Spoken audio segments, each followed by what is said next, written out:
Hai Sobat Sukses, kembali ketemu dengan saya Deddy Sidarta ya. Kali ini kita akan membahas beli rumah pakai KPR, apakah harus lapor pajak atau enggak. Setelah yang satu ini.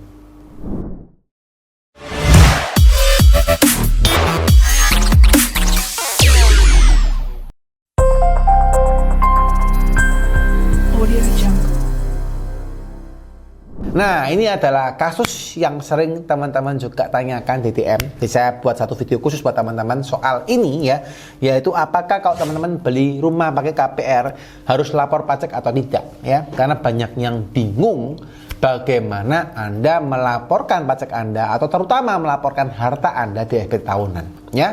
Nah, mungkin kalau teman-temannya sudah pernah lapor SPT sudah ngerti ya, tapi gini. Intinya setiap Anda lapor di SPT Anda, ya setiap Anda lapor di SPT tahunan Anda harus mencantumkan beberapa hal, ya. Yang pertama adalah Anda punya penghasilan berapa. Itu wajib hukumnya, ya, penghasilan final, penghasilan non final, ya. Kalau final itu penghasilan yang sudah tidak perlu bayar pajak ulang. Misalnya Anda punya dapat sewa rumah, Anda menyewakan rumah, gitu ya. Anda punya rumah yang nganggur disewa-sewakan. Ya, Anda waktu nyewakan rumah itu Anda bisa dipotong PPh final 10% atau Anda membayar sendiri PPh final 10% ya. Ada jelas bukti sewanya, ada akta notarisnya kalau diperlukan, ada bukti transfernya, Anda bayar 10% dan itu pajaknya relatif lebih murah daripada pajak progresifnya pribadi ya. Terus kalau Anda penghasilannya nggak final, misalnya Anda punya penghasilan sebagai profesional, Anda sebagai wira swasta, Anda penghasilannya bukan UMKM ya, maka itu Anda kena pajak non final. Ya, itu pajaknya bisa kena pajak progresif kalau Anda sebagai pribadi, ya. Nah, setelah Anda punya dua aspek penghasilan tadi, maka Anda harus hitung berikutnya adalah biaya hidupnya Anda berapa. Ya. Jadi penghasilan Anda bersihnya berapa? Penghasilan Anda berapa? Ketemu penghasilan bersihnya Anda berapa? Dikurangi biaya hidupnya Anda, baru Anda ketahuan berapa aset yang harus atau yang sudah Anda miliki atau aset yang bisa Anda akuin di perpajakan Anda di SPT Anda. Nah, menurut saya buat teman-teman, aset yang Anda miliki ini harus Anda laporkan di dalam kolom harta SPT. Ini penting ya. Karena banyak yang lupa melaporkan, akhirnya bingung. Ya Pak, saya nggak melaporkan aset saya Pak. Padahal saya sudah bayar pajaknya. Apakah saya pembetulan ya? Nah, pembetulan cuma boleh 5 tahun guys. Tapi yang nggak lapor pajaknya sudah 10 tahun. Nah, ini masalah ya. Banyak orang yang nggak lapor pajaknya, nggak lapor asetnya. Sudah bayar pajak dengan resmi ya. Lapor pajaknya resmi. Tapi nggak bayar, nggak laporin hartanya. 10 tahun guys ya. DM saya di 10 tahun belum lapor pajak ya, belum lapor harta. Wah, sayang sekali. Ya. Saya agak sedih sih kalau belum dilaporin, sudah bayarnya resmi, lapornya resmi tapi harta nggak dilaporin, sayang. Ya, nanti waktu mau mencantumkan hartanya, mau menggunakan hartanya, petugas pajak tanya, "Loh, kamu hartanya kamu nggak ada, ya? Bayar pajak lagi lah, pusing lagi." Kan kasihan, ya. Jadi buat teman-teman ya yang lapor SPT wajib melaporkan harta. Ya. Cek dulu ngitungnya gimana ya. Kalau yang nggak tahu cara ngitungnya bisa cek video saya yang lain ya. Saya pernah punya untuk cara perhitungannya ya, teman-teman boleh cek. Nah, so guys, kembali ke permasalahan tadi, pertanyaan tadi ya soal apa namanya KPR ya. Nah, anyway guys, ada beberapa bentuk kredit ya. Saya ngomong bukan hanya KPR, mungkin teman-teman juga bisa pelajarin dengan cara yang lain ya. Jadi misalnya saya contoh Anda punya KPR. Kalau KPR itu kan kredit kepemilikan rumah ya. Jadi Anda beli rumah, Anda punya utang kepada bank ya. Ada namanya KKB ya, kredit kepemilikan kendaraan bermotor ya. Nah, ini juga Anda punya kendaraan, Anda juga punya utang. Oke? Jadi ini dua hal yang menurut saya mirip-mirip, KPR dan KKB. Tapi ada yang lain lagi namanya refinancing, guys. Ya, refinancing ini adalah rumah yang sudah Anda milikin, sudah di KPR-in, tapi tiba-tiba Anda ngutang ke bank ya, karena uang refinancing ini Anda gunakan untuk modal usaha misalnya, atau Anda gunakan untuk membangun rumahnya gitu ya, atau Anda gunakan Anda gunakan untuk yang lain-lain, saya nggak tahu juga ya. Intinya Anda punya rumah yang aslinya sudah lunas, Anda refinance lagi ke bank. Ini umumnya ya, seperti itu ya. Mungkin ada contoh-contoh yang lain, tapi saya ngomong umumnya saja dulu. Nah, so guys, kalau kita kembali kepada KPR, bahwa KPR ini adalah Anda itu memiliki rumah. Oke? Dan Anda membayar Anda berutang ke bank. Ya, ini saya contoh yang pertama ya. Anda punya rumah, Anda utang ke bank. Maka yang harus Anda laporkan kepada SPT Anda adalah apa? Anda laporkan rumahnya berapa. Ya, Anda masukkan rumahnya berapa. Yang saya highlight di sini, masukkan nilai rumahnya adalah sesuai dengan nilai rumah pada akta jual beli, pada harga real yang Anda akuin di akta jual beli. Ya, jadi jangan masukin senilai NJOP guys, ya nggak nyambung ya. NJOP sama akta jual beli pasti NJOP-nya itu rendah banget. Ya rata-rata sih ya. Jadi NJOP-nya rendah banget. Anda masukin sesuai dengan harga real yang Anda miliki. Oke? Nah, setelah itu Anda punya harta rumah yang Anda masukkan. Anda masukkan juga berapa utang yang Anda miliki. Ya. Jadi adalah sisa hutangnya, ya, oke? Bukan pokok utangnya, sisa hutangnya. Jadi misalnya Anda punya utang sudah diangsur 2 tahun, ya berarti sisa berapa tahun yang belum Anda angsur.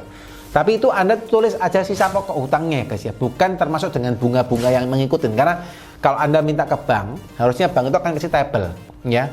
Anda punya angsuran itu berapa, pokoknya berapa, bunganya berapa, ya, sisanya berapa. Jadi yang akan mengurangi pokoknya adalah angsuran pokoknya, bunganya itu sebagai beban Anda, ya.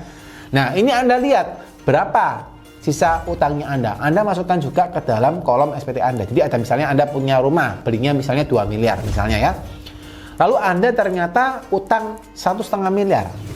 Mungkin enggak lah. Utang 1 miliar ya, 1 miliar. Kalau bank sekarang kan 20% sampai 30% ya. Anggaplah Anda utang 1 miliar. Anda sudah cicil dulu. Maka Anda masukkan di SPT Anda ada rumah 2 miliar, ada utang 1 miliar, guys. Jadi secara nggak langsung Anda punya aset bersih adalah 2 miliar dikurang 1 miliar, maka Anda punya aset bersihnya cuma 1 miliar yang Anda akui di SPT. Kurang lebih seperti itu, ya. Nah, hal ini sama seperti Anda laporkan KKB, kredit kendaraan bermotor. Jadi misalnya Anda beli mobil, contoh saja mobil merek X, ya. Saya nggak ngomong mobil mereknya apa, ya, mobil merek X, ya. Nah, mobilnya misalnya harganya 350 juta atau 400 juta, misal saja, ya. Atau yang simpel-simpel ya, mobil yang low cost ya, yang lebih murah gitu, bisa 150 juta atau 200 juta gitu, mobil 200 juta.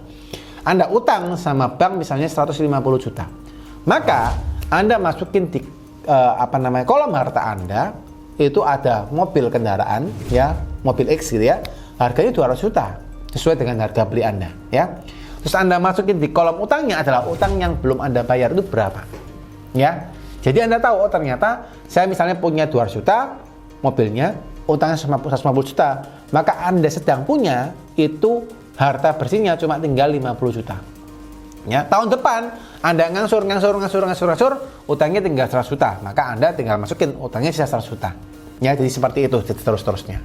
Oke? Nah, intinya seperti itu untuk KKB sama KPR.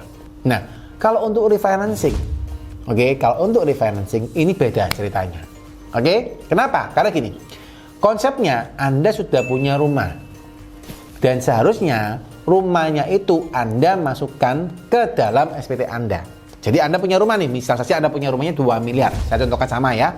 Rumahnya 2 miliar Anda masukkan. Nah, 2 miliar ini Anda masukkan ke dalam kolom harta Anda di SPT, sudah clear. Anda nggak ngutang sama siapa-siapa. Nah, setelah itu rumah 2 miliar ini Anda refinancingkan kepada bank. Bang, saya minta refinancing.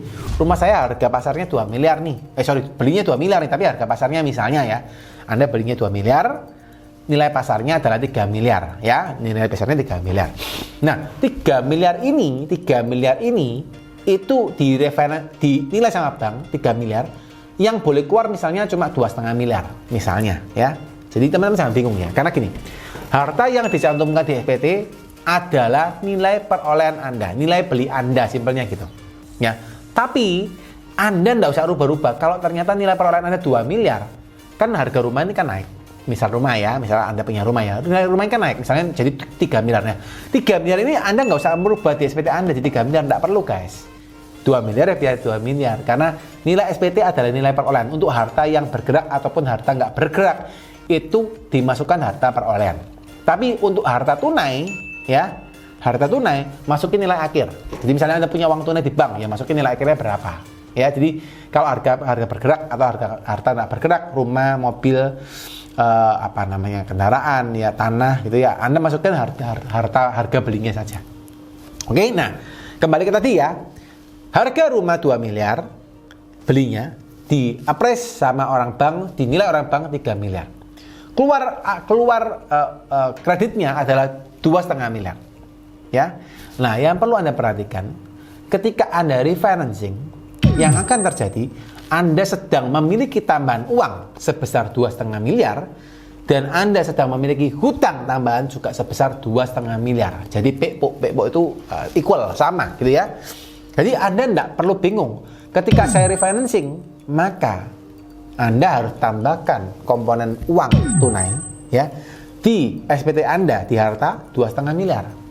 Anda tambahkan juga di hutang Anda, refinancing tadi ya, sebesar 2,5 miliar.